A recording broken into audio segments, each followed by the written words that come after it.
L-għada li żvelajna konflitt ta' interess li kellu ħuħ għal Beppe Fenek Adami il-problema ma baqgħetx li jkollok konflitt ta' interess iżda jekk tiddikjaraħx.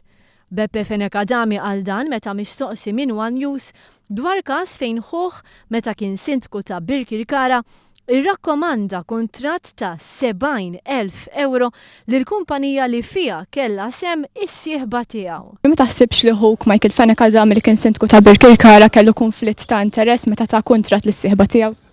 Mike, dan huwa storja li kien fis-Super One il-bieraħ. Il-fatt huwa li mhux li jkollok konflitt ta' interess li tiddikjara kwalunkwe interess li Dikjarax fl-ebda minuti ma kienu ddikjaraw. U nista' nassigurak li l-informazzjoni tiegħek hija żbaljata.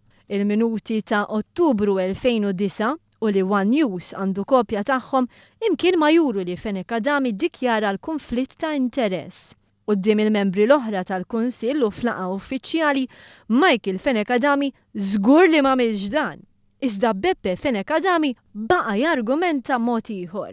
U kwalunkwe interess li kellu kien ġid. Għamel sew ġifieri ħuk. Spjegalek. Dak il-minuti tista' tdihomna forsi. Ħażin kieku ma ddikjarax, però il-minuti Dikjarax, fil-minuti mhumiex id għandi żbaljata. Għamel sew tiddefendih ġifieri. Jiena qed ngħidlek il-fatti kif huma.